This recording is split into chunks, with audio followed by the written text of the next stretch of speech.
Hello. As has been said, I am Mark Cronin. I am head of college. I have been here for about 20 years. So I've seen this college grow and change over a significant period of time. Thank you very much for joining me. I'm going to run through some slides and explain some aspects of the college as I'm going. And hopefully, if you have any questions at the end, we'll have enough time in order to answer them. Okay, so Abbey College Manchester is a small environment that allows us to make a personalised approach to children's and students' learning.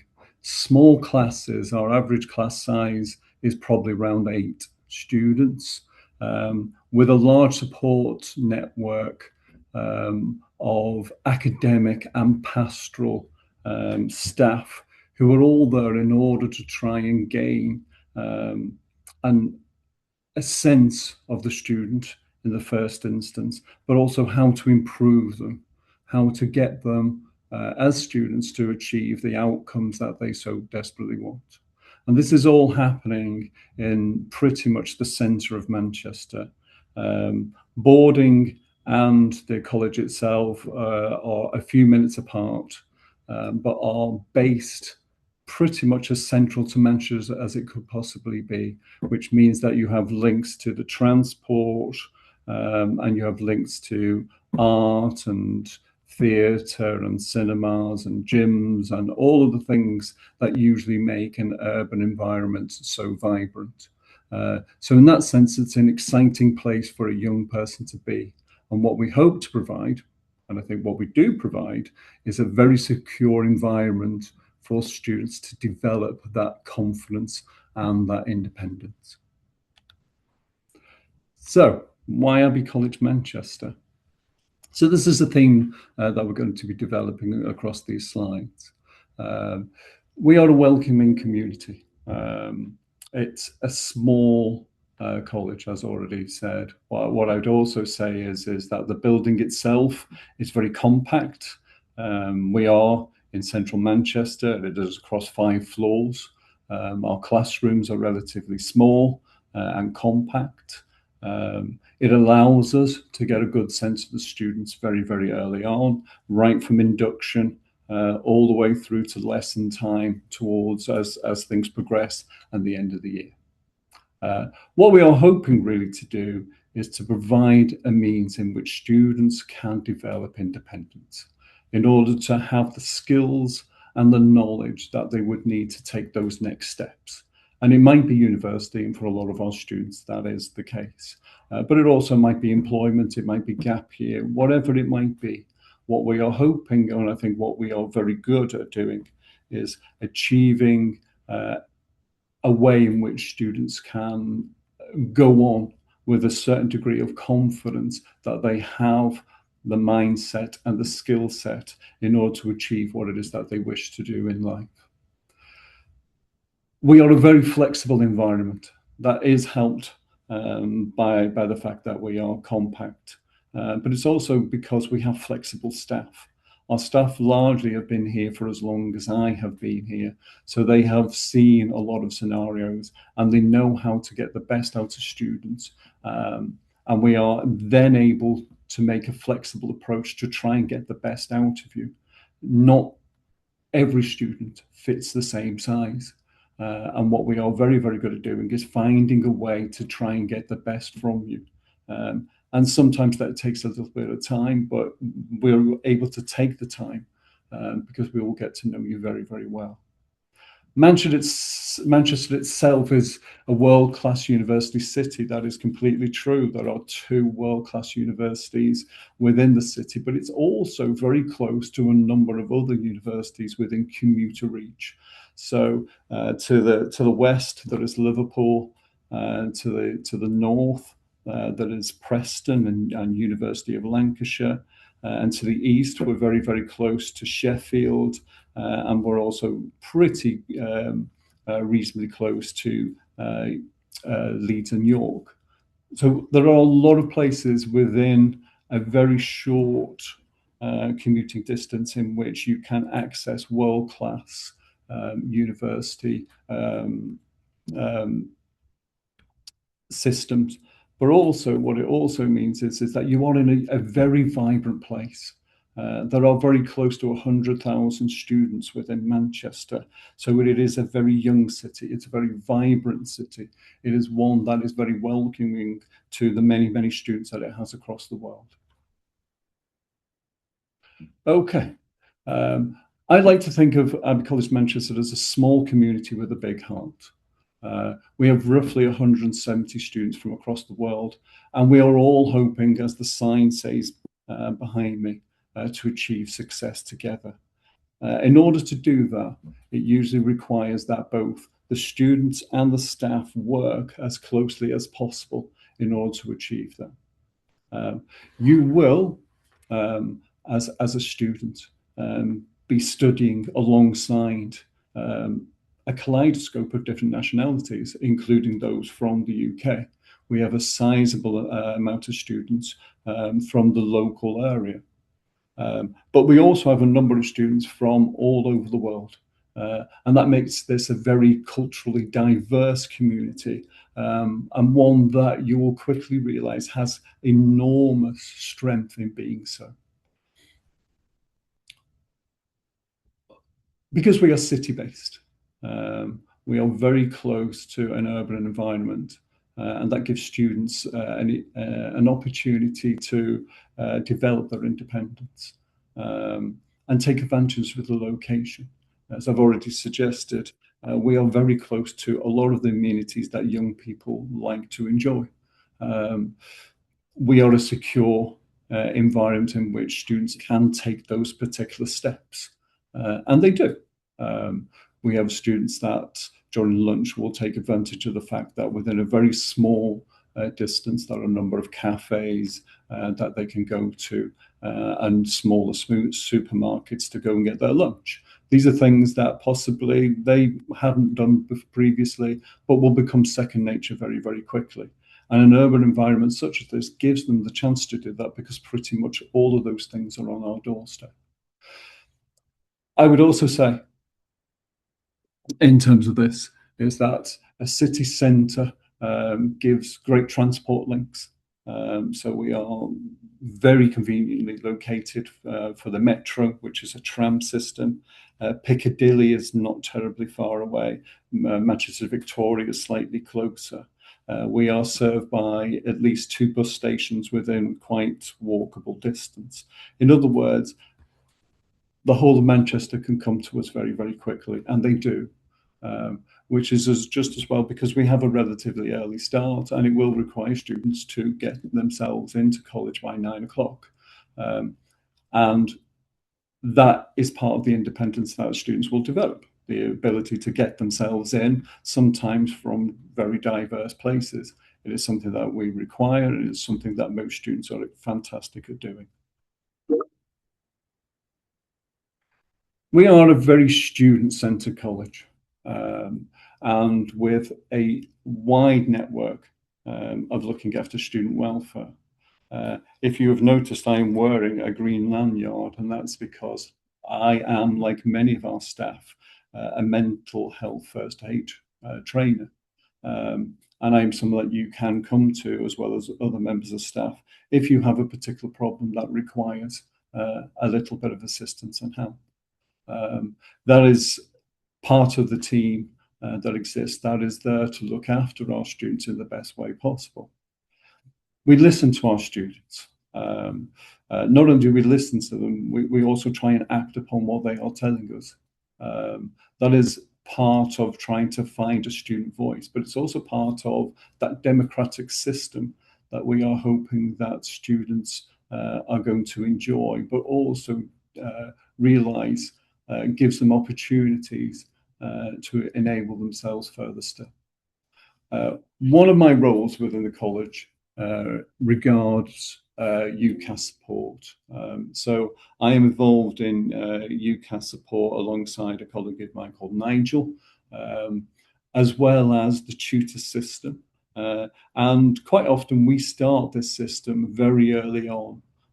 So, for instance, our Year 12s at the moment have just started their UCAS support, which is a considerable time before the UCAS system for the next academic year will be open. And we're doing this because we want students to start thinking about what kind of courses of what they would like to do, what kind of institutions they would like to, what kind of skills, what kind of knowledge those kind of places are looking for. And then it allows us then to think how we can best support the student in trying to realize those goals. IELTS. An awful lot of our students will take IELTS classes, and IELTS is very, very important for that next step for an awful lot of our students who do not have an academic GCSE qualification in English. So what we have found is that regarding IELTS is that the greater the focus in terms of classwork and testing, the greater ability we have to be able to find the areas that students wish or need to improve in order to get the IELTS score that they require. And sometimes that can be classes for reading or writing, because the other elements are absolutely fine. So we put greater focus on those in order to try and get them the score that they require in order to move on. We have a lot of pastoral support. Your heads of year are fantastic at enabling students to try and access help. They are also very, very important in terms of working with you with your academic program. One thing I would say regarding the pastoral support is that we will get to know you very, very quickly.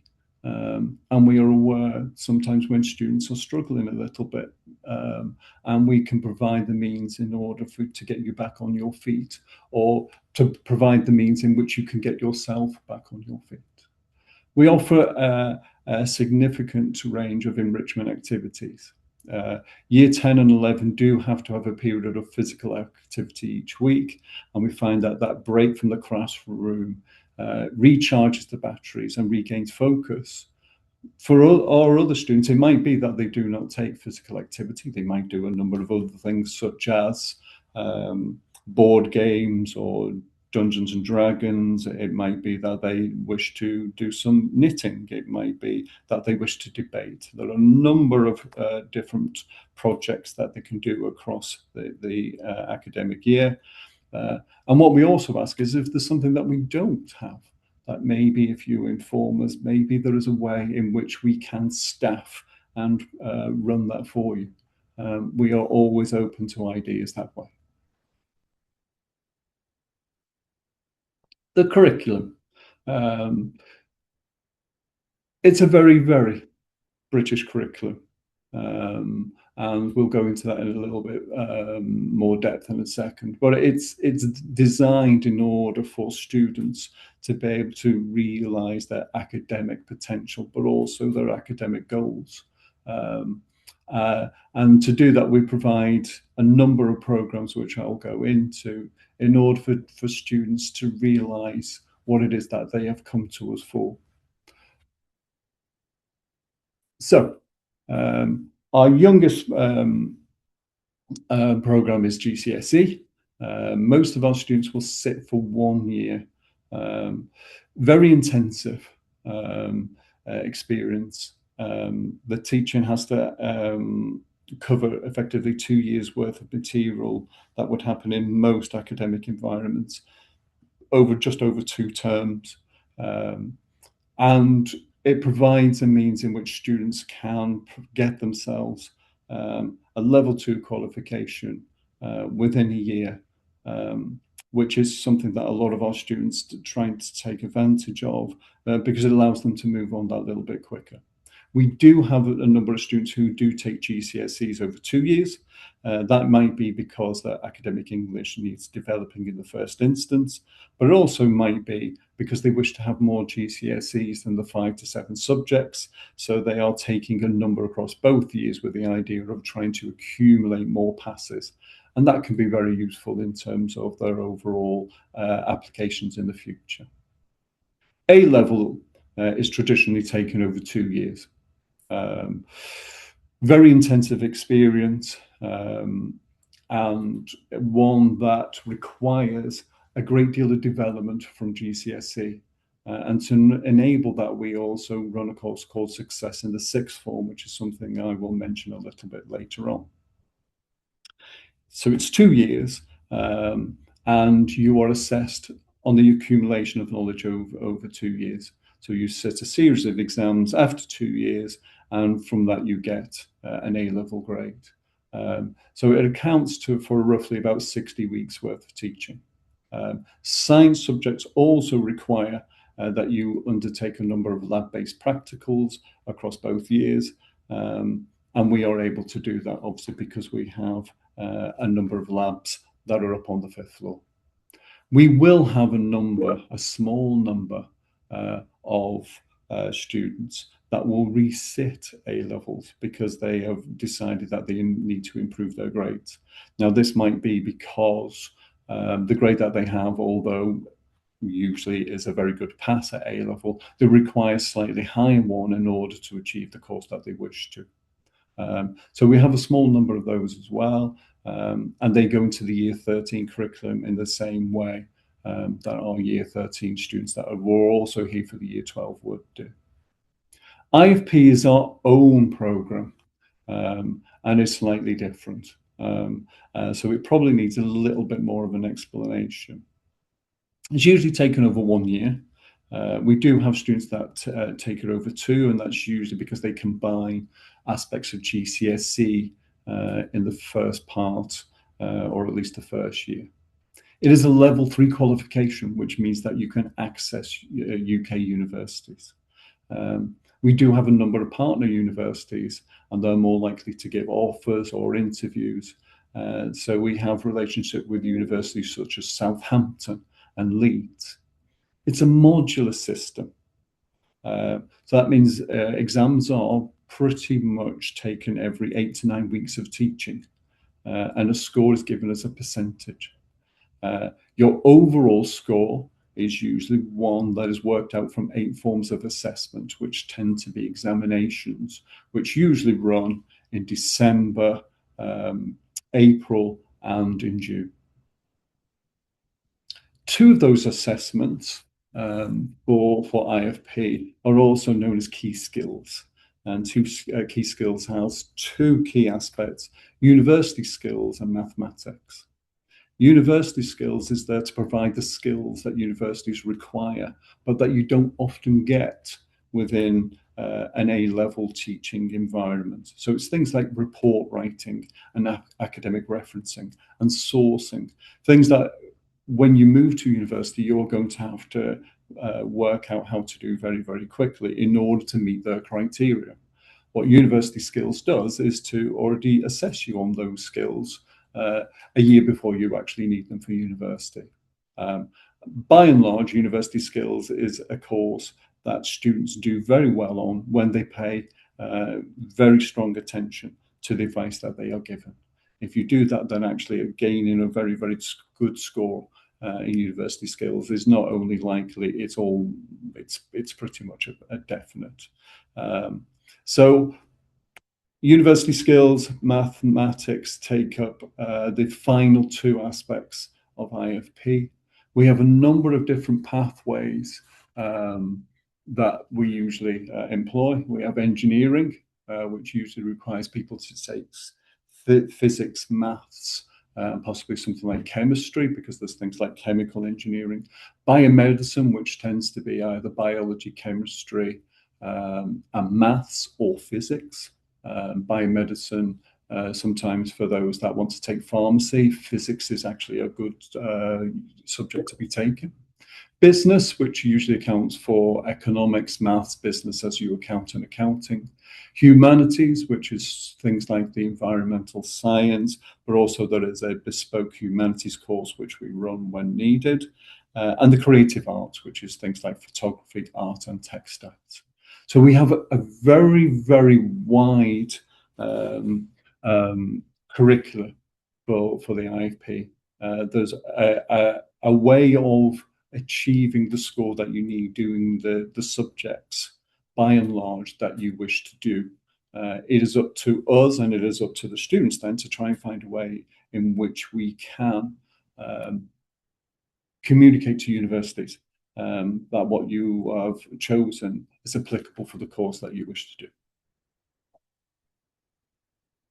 Academic support. We have regular reporting, and these are sent home, but they're also sent to the students because, after all, it is their report. Tutors are a strong guide within the system, and tutors quite often will have an individualized approach in terms of going through reports in order to ascertain what kind of improvements, what kind of things are going very well for individual students within the tutor group. So we tend to work within a system in which we will tend to have a target grade. So that's a student that we think, a target that we think a student can achieve. And then we have a working at grade, which is the one that we think currently they are working at. In order to move from a working at grade to a target grade, we then provide the improvement areas, those areas that students should pay attention to if they are to achieve the target grade overall. And that can be relating to specific topics within individual subjects. It could be general skills that teachers have noticed that the student might need to wish to work on if they are to make that next step. We also look at effort and homework. So effort mainly focuses on the work that is done within the classroom, and homework obviously is what is done at home. What you find with individual subjects is that effort and homework are a combined thing. It is very, very useful to be strong in both sense, because it gives teachers a very good understanding not only of your level within the classroom environment, but also what you're capable of doing within homework. And that makes assessing your progress that little bit easier, but it also means that the advice that we can give can be a little bit more tailored. I've already mentioned, excuse me, that every student has a tutor group. And these are organised by year group with a core amount of tutors that usually go in a cycle. So quite often our year 12 tutors will go up into year 13 with their tutor group. So in order to remain that consistent approach, then when they leave the year 13, they'll go back to the 12. Our year 11s, because they tend to be here for a shorter period of time, remain pretty much focused. So Chloe is the head of year 11, and we have Nikki, we have Jen, and we have Doug as significant members of staff. We have a new member of staff called Dan, who also takes a tutor group. And we also have Tom Mogler, who's the assistant head of year, who tends to look after attendance and punctuality. And they are basically a core team that will remain in place regardless of the academic year. We report every half term. And quite often those reports will have comments from heads of year, as well as potentially a tutor, as well as your academic subject teachers.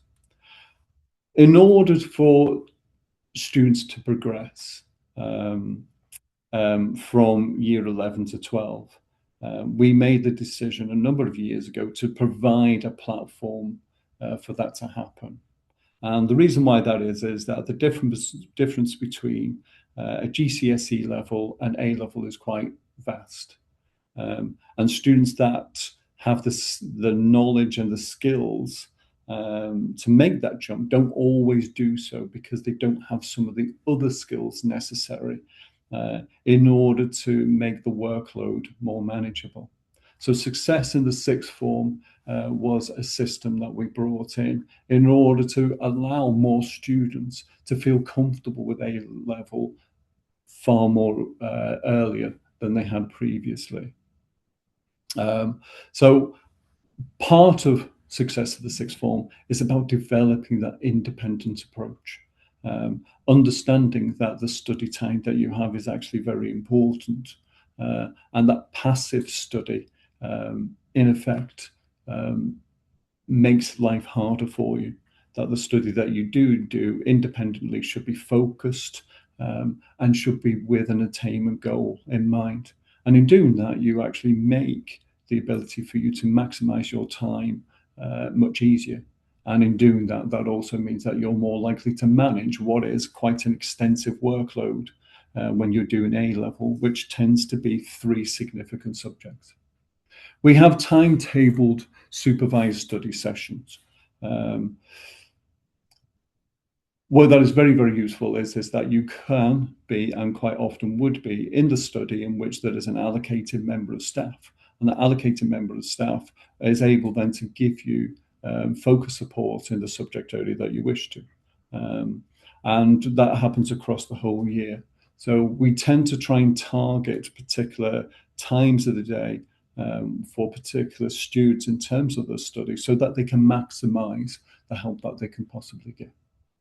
The university skills program I've already mentioned, but it is useful in terms of developing those skills that A level probably doesn't. What A level does is allow you to develop the skills and knowledge to deal with A level and beyond. But some of those other skills, the way that you source information, the way you reference it, the way that you write it in a formal manner, sometimes doesn't quite do that. And University Skills as a program is very, very, very strong at gaining those particular skills. And we feel that it allows students to feel confident when they go to university that they can meet the assessment criteria that they are likely to face. One-to-one university application support. Both Nigel and I will usually have small groups in which we will then allocate time to individual students. And this is to work on their application, their personal statement, but also to give focus support to the kind of subject choices that they are wishing to make, and how they best would be supported in terms of the program that they are undertaking. We do undertake a number of end-of-year reviews. Those are important because, particularly with the year 12s, they have a decision to make as to what pathway they might take for year 13. A lot of our students will go on to A level. A lot of our students will decide IFP. Some students will need a little bit of guidance as to which way they wish to go. And we'll be relying upon Nicola as head of year 12 in order to help guide them as to what would be the most advantageous route for them going forward into the future. Our academic English and IELTS support is excellent. We have a very strong record in terms of gaining or getting students to get the score that they require in the smallest amount of tests possible. The test for IELTS is a long one. It's also a stressful one. And it's not one that either we or the students wish to undertake many, many times. So what we try to do is find a means in which they can gain the scores that they are going to require in the smallest amount of assessments. ACE Days is a way in which we evaluate students, and which you will usually have face-to-face meetings with your tutors relating to the last report that you have had, and we will then find ways in which we can move forward and try and achieve what it is that you wish to achieve if you are not achieving it at that moment, and how to maintain that progress if you are. Exam success. So 56% will achieve 9 to 7 at GCSE, 54% A-star to C at A level, and a 70% average score at IFP. Those are excellent scores, and ones that we are justifiably very proud. the students have to take the greater part of the credit because they have done the vast majority of the hard work. But what I would say is that that hard work is focused because there is a strong level of support that they are going to achieve. Listed there is a number of universities that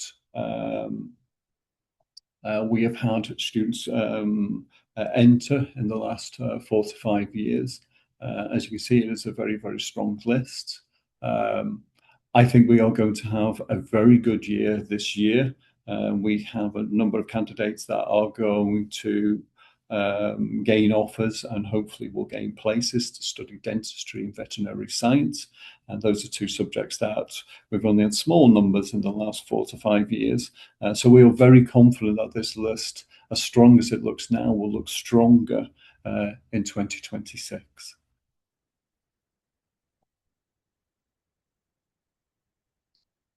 We place a great deal of emphasis upon our medical progression.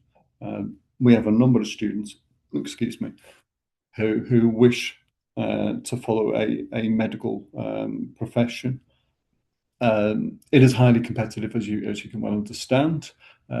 So gaining interviews and gaining places is a significant achievement, not just for those students, but also for the support that they gain from people like Nigel, but also Paul and Julia, who are significant members of the science faculty, all of whom will work really, really hard in order that they get the best chance of gaining a place at these type of universities. We have a very strong relationship with the University of Lancashire. It is also one of our partners universities. So we have quite a large number of students that will go relative to the amount of people that will apply to University of Lancashire for medicine. And we have a large number of those will also achieve and will go through the whole program and will be at some point medical professionals in the future. Some of the other universities, University of Nottingham, University of East Anglia, Edge Hill, Aston, St George's, we are developing those kind of relationships with them in terms of understanding what it is that they're wanting from our students. And I think over the next few years that will only get stronger still, and I'm pretty sure we will end up with more students than we have here progressing to those type of universities. Pastoral support. We are a college that pays a great deal of attention to the well-being of our students. In fact, it's pretty much central to what we do. What we are wishing to provide is a caring environment in which students are comfortable with each other and with members of staff. I like to think of it as a small college as a big heart, as I've said previously, but it's one in which we are trying to foster mutual respect. So you call your teachers by the first name. You will quite often find yourself conversing with a teacher in a relatively normal way. We travel the same ways in the building. We find a way to make this as mutually meaningful as a relationship as possible. And I think that allows the college to develop students, not just academically, but also as people, which is a significant role in itself. We do have a number of things in order to allow our students a greater level of pastoral support. We have a dedicated wellbeing room. So this is located on the first floor, and it's a way in which students can take themselves away from stress, to be alone quite often, to just have a time out, to reset themselves within the academic day. We have a dedicated Senko in Jenny Newt, who will help put measures in place, not just with examinations, which tends to be for a lot of people the focus, but on your day-to-day learning. Jen is someone that will make adjustments to timetables when it is necessary so that the student can be in the best possible state when they are actually in the learning environment. We have a dedicated common room, and this is also on the first floor. And this is where students will tend to meet to socialise. And obviously, that is a big part of this process.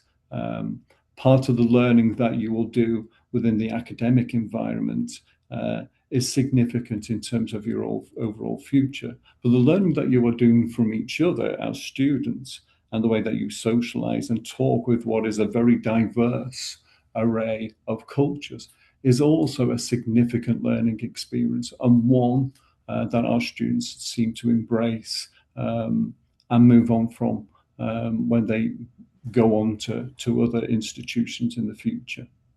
The Learning Centre, we have worked really hard to make the Learning Centre a positive study environment, one in which there is support available and to provide you space for you to do homework and learn and revise. And as already mentioned, to take advantage of what will be subject support when available. And those things are important because what it means is that students realise at Abbey College Manchester that they're not in this alone, that this is very much a group effort. We are trying and do try very hard in order to provide the basis for a student to be as successful as possible, and that they develop aspects of their personalities in terms of an understanding of what is a diverse culture, which we think makes them not only academically stronger, but much more rounded as people.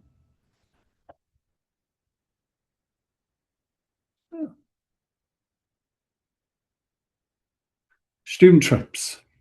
Let me just put it. Our heads of year and students are very vocal and very organised in understanding a number of college events. And listed there is a number of those. So Winter Wonderland happens just prior to Christmas. It comes at a time in which there's significant examinations either about to happen or have just happened. So it's one of the last times that our students can socialise together in this particular way. It is usually massively well attended. It is usually extremely good fun. And again, both students and heads of year take enormous credit for the way that they organise that day. Culture Day is a real highlight that happened in the middle of February.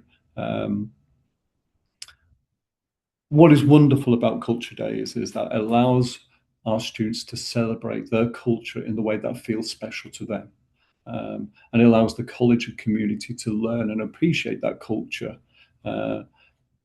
in a way that maybe they had not thought before. So it might be through dance, it might be through food, it might be through aspects of language.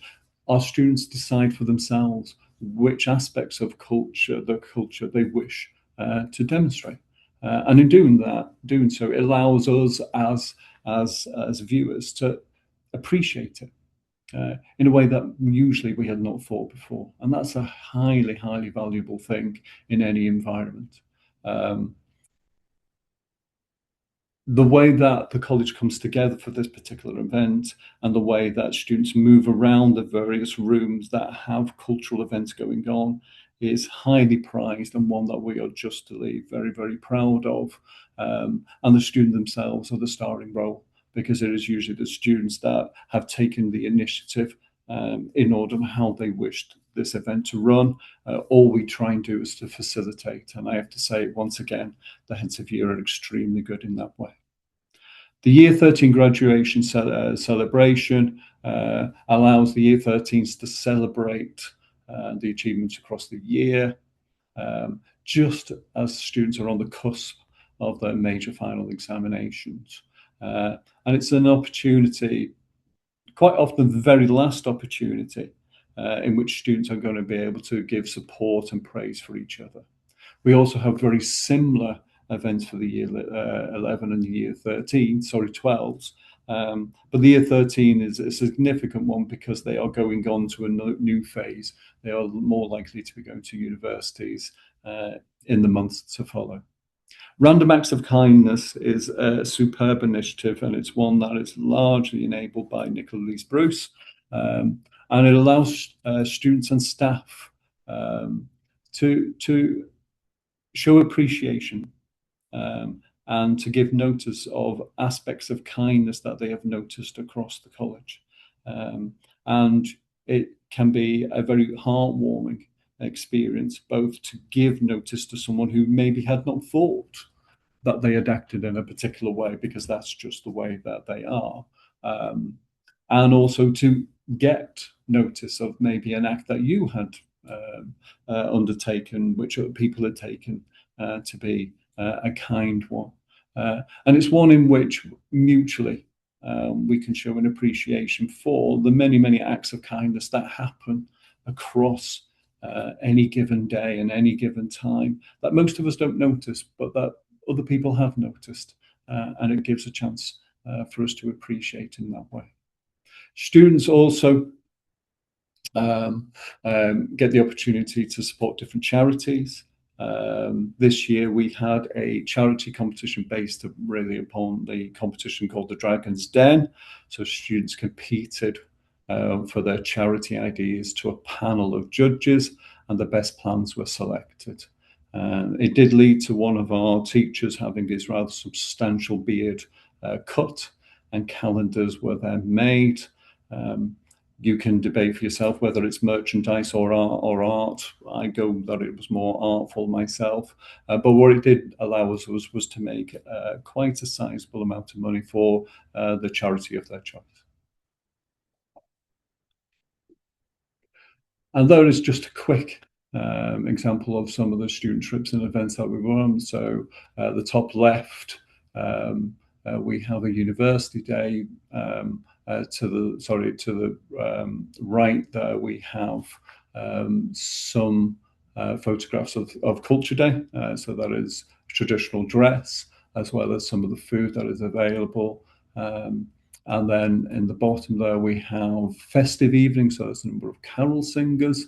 And then we have some of the trips, such as we had to Yorkshire Sculpture Park. And then we have a student called Das, who is at a centre that he visited with the college not so long ago. Enrichment and clubs. So enrichment currently happens on a Wednesday afternoon. So it's sort of the halfway point of the week.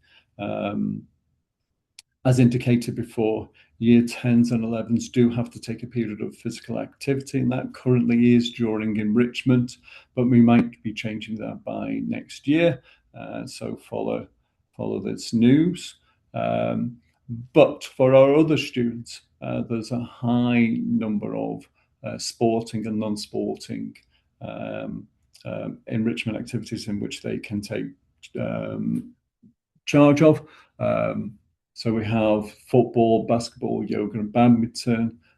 There's also access to exercise and fitness facilities, but that is largely dependent upon age. Our art and photography, our knitting, debating, and astronomy science club and year 13 medical club are always oversubscribed. And so quite often we are usually having a period in which they undertake those and then might move on to something else in order for other people to have the chance to explore them in a different half term. So one of the great things about enrichment is that it allows us to see students developing, but also already having skills that we probably wouldn't have been aware of. The way that the knitting group works shows that we have a substantial amount of students who not only have cultivated these skills prior to being here, but also are able to work in a way that we would never have known if we hadn't put this on. We have a number of students whose debating skills would have gone unknown because they didn't take the subjects in which debating was a major feature. but placed within that environment, we can see that they are strong, rational, logical thinkers that are capable of making decisive arguments for and against a particular motion. So these are skills that we can see through enrichment that we wouldn't necessarily see from the academic subjects that they are doing. And again, that is a superb thing to see.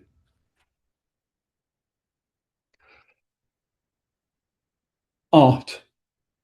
Um, we have a wonderful art department, and we have a strong selection of their artwork displayed across the college. And what that has done is led to those students achieving a lot of success across many, many years. So what the slide you can see here is from 2025. And as you can see, it's a strong list of prizes that they have achieved largely through their own hard work, but they've been guided by teachers, particularly Claire, Nicola, and Annette, who are able to focus those particular hard work and visions they have to something that will be not only worthy of such an award as this, but also is likely to achieve the academic success that they wish to have too. Sports academies. We have a number of students that undertake specialised sporting coaching as well as their studies. So the football program is extremely popular, but we also have availability in tennis and cycling. As far as I'm aware, we have 2 potential students for next year who are going to be undertaking cycling, one within the Aerodrome, which is a venue very close to Manchester City Stadium over by the Etihad, but also mountain biking, which takes place in Marple, which is quite close to the Peak District, and is actually very close to where I live. For those taking those sporting academy roles, they usually will have normal lessons for the majority of the day, and they will take coaching in the afternoon. We try and lower the impact of the training on their studies, but we're also aware that actually part of this makes the students stronger. In that it's mutually reinforcing. You are working hard within your academy role, but also working hard in your studies. And that's a way of developing both your discipline and the rigor for both. So both of them, we think, for individual students, works well in terms of developing the skills that they need for each other. Okay, boarding. So our boarding is a very short walk away. It is in a place we call the Northern Quarter, which is quite a vibrant part of the city. So I would say that most students will take about 6 to 10 minutes to walk here from the boarding environment.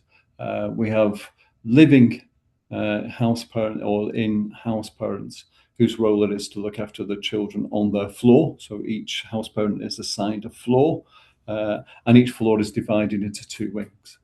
The rooms themselves are all single ensuite rooms, and there are common rooms as well as kitchens on each wing, but there's also a larger common room on the ground floor.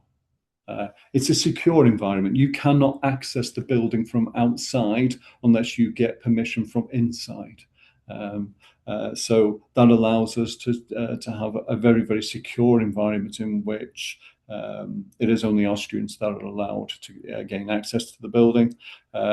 Once they are in the building and they regain their key, the fob allows them to access a number of doors, but also does not allow them to access wings that are not their own. So therefore, boys and girls do not cohabit in the same space. They are very, very separate, apart from in those areas of the boarding environment in which they can socialize together, and those tend to be in the ground floor common room spaces. We have an excellent laundry service. Students are allowed 3 washes and dries per week. The The dryers and the washing machines are extremely large, so we don't usually find the students take all three of both, and they're included in the cost. We also take a number of trips and activities across each week, and the students quite often vote upon those.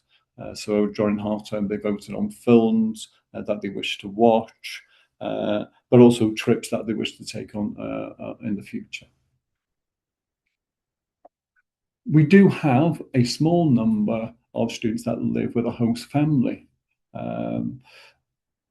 Usually that works very well for our younger students. They will tend to have a very close relationship with their hosts. They become largely part of the family in some ways. We have had instances in which the families have gone on mutual holidays together, or that our hosts have visited the students' families in order to take holidays with them and visit their environments. We've also had students' families come to visit hosts after they have finished hosting. So it's a very, very familial environment, one that we think students enjoy, but one that we think is best enjoyed by those a little bit younger than many of those that are in boarding. So coming towards the end, so I would just like to say Manchester is a compact, young, creative city, greatly more affordable than that of London and of the Southeast in general. It is a place that is tailor-made for students. It has pretty much everything that they require, and we think we provide an environment in which students can access those things in a safe and secure way, but in a way in which they are gradually going to increase their maturity as well as their independence away from college staff. So, to summary, we are a very small, friendly, welcoming community. As I've said a few times during this presentation, I do see us as a small college with a big heart. We have outstanding student care. We have outstanding academic support. Teacher communication through Microsoft Teams allows our students and teachers to be in access or accessing each other for advice across virtually the whole of the day, and also in some parts of the evening. Our college accommodation is single and ensuite. It is extremely modern. It is also very close to college. And if you so wish, you can undertake professional sporting training in things like football, tennis, and cycling. And we have a large number of students that do that. But ultimately, what we are hoping to do is provide an environment in which our students gain the independence that they are going to require when they go into the next step in life, be it education, which it most likely will be, but also if it is likely to be employment or gap year or wherever it might be. We feel that we provide the ways and the means in which students can support themselves once it is that they leave us. So thank you very much for that. I am going to stop sharing my screen, and I'm going to be passing this over to two students who have just joined me. Are you both okay? Yeah. Okay, right. So I have with me Lydia. Hello, Lydia. And I have Dennis. And Lydia studies business, accounting and economics, and Dennis has economics, maths, and physics. Is that correct? So, Lydia, can you just tell me a little bit about yourself? What exactly do you want to know? Where are you from? Okay, so I'm from Bulgaria. Okay. And I joined Abbey College at the beginning of the year in September. And yeah. Okay, so you're currently a year 12? Yes. And are you in boarding? Yes. So we'll go back to that in a second. And Dennis, hello. Hi. And where are you originally from? Nigeria. Lagos in Nigeria. Lagos in Nigeria. Yeah. And are you also in boarding? Yeah. Okay, so we have two people in boarding, so we can discuss that a little bit later on. So Dennis, why did you choose Abbey College Manchester? Well, I had the academics here, like they produce good students here, and as well, I wanted to study and as well do football. They have a really good football program. Okay, so the football program was a massive important thing for you. And how have you found juggling the football and your academic? I mean, of course, it's very difficult, but like when we are away from school doing football, we have to like respond to our teachers, ask them like what I missed during like the football period, so I can read them in the night and then cover up the work that I've missed. But it's very hard. But it teaches you how to like what do I say? How to like manage your time very well as well. Yes, I imagine it does. Yeah, Lydia, and how have you found your subject so far? Really great, honestly. I thought it'd be way harder to get to the level that I was supposed to get to at first because I've never studied these subjects before. Okay. But the teachers really helped me a lot, especially in introducing the topics at first, in a really easy way, kind of. Okay, so it was like a gradual approach. Yeah. Has it got much more difficult now from when you started? Yeah, but they helped build a really good foundation. So they've built a foundation, and then you've built upon that. And how have you found your study?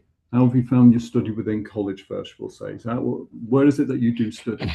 Oh, I usually go to the Learning Center. Okay, so for those of you who don't know, the Learning Center is in a space just below actually where we are talking. And how often do you go to the Learning Center per week? I try to do it every few periods that I have. Okay. So if I have 3 periods in one day, I try to go at least twice downstairs for 2 hours. And are you able to access some subject help when you're down there? Yeah, definitely. Because sometimes teachers grade test downstairs, so they're just right there. And they're right there. Okay. And have you used Teams in order to contact your teachers when there's been a particular issue? And, a lot of the time, yeah. Oh, a lot of the time. Yeah. And how responsive do you think they've been? Well, they try to be as quick as they can, and if I'm already in college, it's easy to find them around either way. So. Okay. How? Because I imagine your study period is a little bit harder to organise. Yeah. How have you managed that? Well, in school, if I'm not having football, I have football Mondays, Wednesdays, and Fridays. So it's more or less Tuesdays and Thursdays that I actually like study well in school. But then at home, that's Mondays, Fridays, and Wednesdays. I study very well in the night, but like I time myself by 8 to like 10. But 2 hours isn't really. I won't be focused for like that 2 hours, but I'll focus for like at least 1 hour 30 minutes out of it. Okay. And are you able to access subject support when you're in the Learning Center? Yeah. Teachers, they help us there as well. Students that are very good in some subjects like maths and physics, we can meet them in the same study room and ask for help. Okay. And have you used Teams in order to ask teachers for help and assistance? And how did you find that? They're very quick, and they're very like responsive. Even if they're not like maybe in school or something, they try their best to answer us quickly. Okay, because that's quite useful if you have a particular problem that, if it's homework and you're wanting, a particular response. The fact that they respond quite quickly obviously helps you to do it. How have you found the difference between studying in Bulgaria to studying in Britain? Well, first of all, you get to pick your own subjects, obviously, when you're doing year 12. So you really get to specialize in exactly what you want to do for university. So that's way better. And since the classes are not big, the teachers get to really focus on each student, kind of see if they're missing something in class. It's really visible if you're lacking behind. So they kind of try to incorporate you more or give you extra support. So that's the main difference I've noticed. Okay. And if you don't mind me asking, what is it that you're hoping to do in the future? Probably anything to do with finances, study economics, something in that area. And have you started your university support? Has that happened this week? Have you met with Nigel?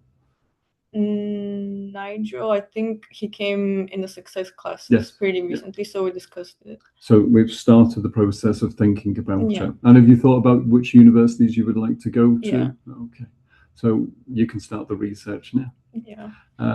And you saw Nigel about an hour ago. Yes. And what is it that you wish to do in the future? I would like to actually own my own business. And also real estate, so I'm still juggling too. And as well, I want to become a footballer, but that's more secondary. That's a lot of juggling, isn't it? And is there any particular university course that you have in mind? I'm not sure yet, but probably something around maths and economics. Okay. And boarding, because you're both boarders. How have you found the boarding experience? I mean, it's very good overall, but it teaches you how to like manage time and teaches you how to prepare for the future. Lydia? Well, I'd say it's really comfortable, but I'm also gonna add to it teaches you how to manage your money. Your money? Okay, okay. Yeah. So do you have a set amount Yeah, like period or month or whatever it might be? yeah, because at first when you go away, your parents are obviously gonna give you a set amount of budget, either per month or per week, minus per week. Mhm. So you obviously really want to buy something for yourself and treat yourself, but when you realize that you kind of have to be more serious about it. So it really teaches you to set priorities, what needs to come first, and then set money aside to start saving. So it's really that's a significant milestone in terms of developing your independence, isn't it? So I imagine, does that mean that you overspent at some point? at some point. And how have you found boarding? Same thing that she said, teaches me a lot how to save. Because there was one time I spent a lot and I regretted it. Left without food. Now it's like, oh, I have to put my priorities first. Like, let's say I need some toiletries or something. I have to go buy those first and then think, like, oh, maybe we have like 2 weeks left before my mom sends me another batch of money. So I think I save.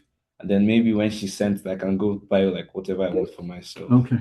And how have you found the food at Clydesdale? Pretty good, because also sometimes we're gonna have meetings with the house parents where they ask if we want to change something. So we kind of get to put our ideas into it, and they try to imply them as best they can. And since there's food that they also supply in our kitchens, that as well we get to tailor it. Even recently we had like meetings, the pod meetings, where they asked us, okay, if there's anything we want to substitute, and we kind of work it around the budget and see what we can do about it. And to add to that, exactly, our chef, her name is Tai. She's Nigerian. She's very responsive, and then she also serves jollof rice. If there's any Nigerians there, it's very good. I like it personally. Okay. So if there's anything like you don't like from there, you speak to Tai or you speak to a house parent, as she says, then they'll try their best to like maybe change something about it, like a survey poll that you can answer, and then we'll decide whatever we want for the next like few weeks for that exact food. Okay. I've only got a few more questions to go. So what is it that you do with the weekend? How do you spend your weekend? I mean, mine's very chill, but like I don't really do anything. I go to church, of course, I'm Christian. Then sometimes I go dinner with my friends. It's not really, but as well, we have common rooms in our hostel. We can set up your PS5, you play FC with your friends as well. It's very fun. Okay. Yeah, I mean, mine are way more chill than that. As in, I just do my thing. I don't really go out. Maybe I can go to the shopping center because it's just a walking distance. Yes. Yeah. Go out and about, get some food probably and cook. And that's pretty much it. And how do you manage your study across the weekend when it's less regimented? I mean, I wouldn't lie, it's harder in the weekend because there are a lot of things you have to do. You have to do your laundry as well. I think Mark mentioned that we have a good laundry like system, but like you just have to time it. Yeah, you just have to time it very well. It's not easy. It's not easy at all. Because everybody wants to go to it. Everyone wants to go at the same time. Yeah. And you're not there during the day. So yes. So have you started to develop a study routine? Has it got better? Yeah. In our success and sixth form, they give us like types of study methods like flashcards or revision notes, and then we pick between the ones that actually like fit us more. Like me, I use flashcards, but I tend to go to like revision notes better because like revision notes is more like for your exams, and flashcards is just like memory for like key points and stuff. Yeah, like key terms and the minimal stuff that you should not like focus on the details that you're missing. Okay. And obviously you have quite a substantial mock coming up in about a month and a little bit of time. And how confident are you feeling about that? I mean, for now, I'm not so confident, but I'm sure my teachers will help me with that. They have like extra like help classes, like physics is on Wednesday. It's like during the break. It's like help classes that, oh, you don't understand like topic or something, you can go to the physics lab and about three physics teachers are there for help. So you ask them anything and they will respond to you. Okay. The same answer is same, not for now, but the teachers have prepared tests for us throughout the next week where we'll focus on doing past papers to kind of help us also prepare for the mock. So hopefully by the end of that, I'll be more comfortable. Okay. So I've got one last question for you. What is it that you most like about Manchester as a city? Football. The football. Yeah, it's very footballing city. Like almost everywhere is football. Like there's Manchester United and there's Manchester City. So it's very, very, very football. So you like the fact that there are two big football teams within the city, and is it because you think a lot of the culture around Manchester has a great focus on football? Yeah, I think so as well. But it's very diverse as well. It's not just like one culture, but it's a lot of cultures. Very diverse. Very, very new. Very fun as well. Well, one thing I found in the time that I've been here is for instance, the variety of street food that you have is substantially greater than when I first started living in Manchester. So now, obviously, it can cater for a diverse amount of cultures and culinary tastes in a way that, say 20 years ago it just didn't. Literally. For me, I was gonna say food because there's not even just particularly UK, British cultural food, just in general food. There's a lot of the fast food places that we didn't have back home, and I just kind of like to go explore. There's very like new bakeries where they make kind of different types of pastries or they mix them together. So it's just fun to explore that. And a lot of the places you get student discounts, so you just go and you get a discount as a student. Okay, that's quite useful, isn't it? Yeah. And is there anything else that you'd like to tell me before I thank you and say goodbye? Not personally. No. Okay.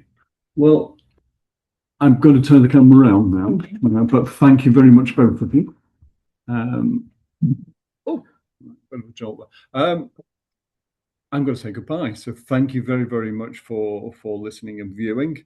If there are any questions, then please do get in touch with us, and we will do our very, very best to respond. Thank you very, very much for being here. Take care.